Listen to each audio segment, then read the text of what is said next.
नमस्कार, MP news में आप सभी का बहुत स्वागत है। आपके साथ इस वक्त मैं हूं श्रद्धा बुंदिला। तो मध्य प्रदेश में विधानसभा चुनाव हो चुके हैं। कल यानी कि 17 नवंबर को मतदान हुए। सुबह से वोटिंग शुरू हो गई थी जो कि शाम तक जारी रही। हालांकि नेता कल बहुत ज्यादा बिजी थे, टेंशन में थे, लेकिन आज वो क्या कर रहे हैं, इसी मुद्दे पर आज हम बात करेंगे। मेरे सहयोगी संदीप मेरे साथ जुड़े हुए हैं। संदीप, आज किस तरह का माहौल आप नेताओं में देख पा रहे हैं, क्योंकि कल मतदान था, कल बहुत ही टेंशन में थे नेता।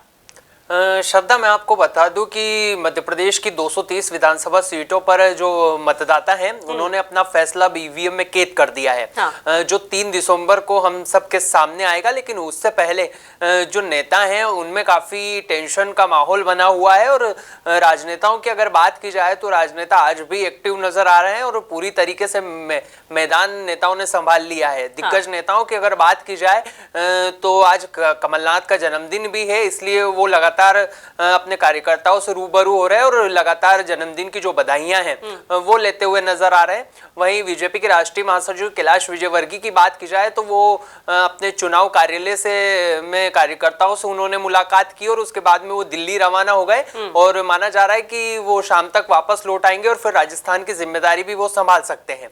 वहीं अगर बात करें हम भाजपा के प्रदेश अध्यक्ष वीडी शर्मा की, तो वीडी शर्मा भी लगातार एक्टिव मोड में नजर आ रहे हैं। और राजनगर में जिस तरीके से कल मारपीट की घटना हुई थी, हत्या हुई थी, और जिस तरीके से भाजपा प्रत्याशी पर एफआईआर दर्ज हुई उस पर उन्होंने पलटवार किया और वो भी लगातार सक्रिय नजर आ रहे हैं। वहीं अगर दिग्विजय सिंह की बात करें तो दिग्विजय सिंह आज राजनगर पहुंच सकते हैं, क्योंकि ये विवाद जो है वो काफी बड़ा हो चुका है। यानी कि कुल मिलाकर कहा जा सकता है कि नेता मतदान के बाद भी एक्टिव मोड में मध्य प्रदेश में नजर आते दिखाई दे रहे हैं। बिल्कुल, लेकिन मतदान का आकलन कहीं ना कहीं दोनों ही पार्टी करती हुई नजर आ रही है, कैसे देख पा रहे हैं? देखिए, दोनों ही राजनीतिक पार्टियों की जो आकलन है वो अब शुरू हो गया और कहीं ना कहीं जो जोड़तोड़ की राजनीति इस बार देखने को मिल सकती है।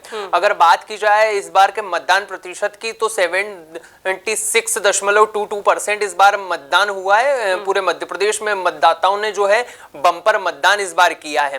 वहीं महिलाओं की अगर बात की जाए, जो मुख्यमंत्री शिवराज सिंह चौहान और पूरी भाजपा के लिए एक खुशी की बात होगी, जिसमें 15 लाख महिलाओं ने इस बार बम्पर वोटिंग की है। यानी कि कुल मिलाकर कहा जा सकता है कि जो महिला मतदाता हैं उन्होंने इस बार मतदान में बढ़ चढ़कर भाग लिया और हो सकता है कि बीजेपी के लिए और मुख्यमंत्री शिवराज सिंह चौहान के लिए लाडली बहना इस बार गेम चेंजर साबित हो सकती है, क्योंकि ये जो आंकड़ा है ये कहीं ना कहीं बड़ा है। और 2018 के जो विधानसभा चुनाव हुए उनमें 0.6% की इस बार हमको पूरे मध्य प्रदेश में वृद्धि देखी गई है। और ये जो 0.6% की वृद्धि है ये कहीं ना कहीं लाडली बहना में और महिलाओं की वृद्धि ही मानी जा रही है। बिल्कुल, लेकिन जिस तरह से आपने कहा कि बम्पर वोटिंग हुई है, महिलाओं ने काफी जो है मत का आपने प्रयोग किया है, क्या लगता है आपको बीजेपी को इसका फायदा होगा? देखिए, बीजेपी को इसका फायदा जरूर होता हुआ नजर आ रहा है, लेकिन दोनों ही राजनीतिक पार्टियों के लिए काफी अच्छे संकेत नजर आ रहे हैं। अगर हम पिछले रिकॉर्ड को उठाकर देखें तो जब जब भी मतदान प्रतिशत बढ़ा है कहीं ना कहीं उसका फायदा जो है वो विपक्षी पार्टी को हुआ है।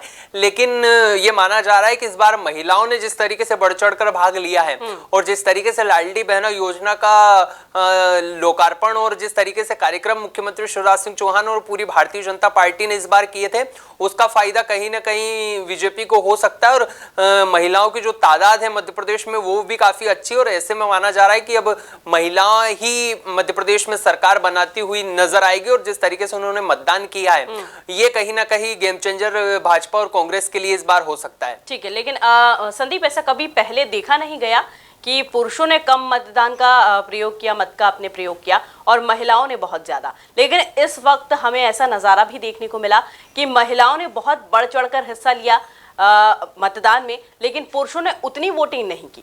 क्या इसे लाडली बहना योजना का एक मेन बिंदु, मुख्य बिंदु माना जा सकता है?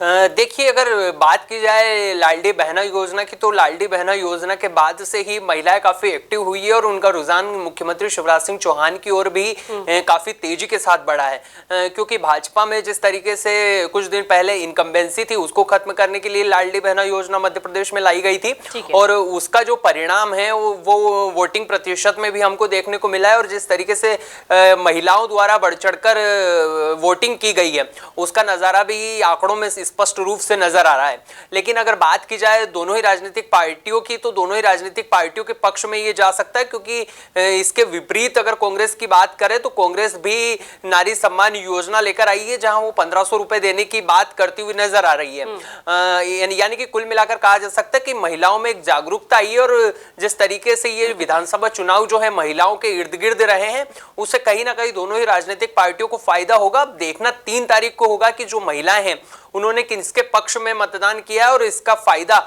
कौन सी राजनीतिक पार्टियों को होता हुआ नजर आता है। बिल्कुल, बहुत शुक्रिया संदीप तमाम जानकारी साझा करने के लिए। ठीक 15 दिन बाद यानी कि 3 दिसंबर को काउंटिंग होगी और देखने वाली बात होगी कि किसके सर पर होगा ताज। तो फिलहाल इतना ही। तमाम खबरों के लिए बने रखें एमपी न्यूज के साथ।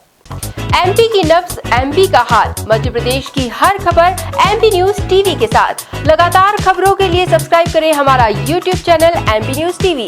लेटेस्ट अपडेट्स के लिए बेल आइकन दबाना जरा भी न भूलें।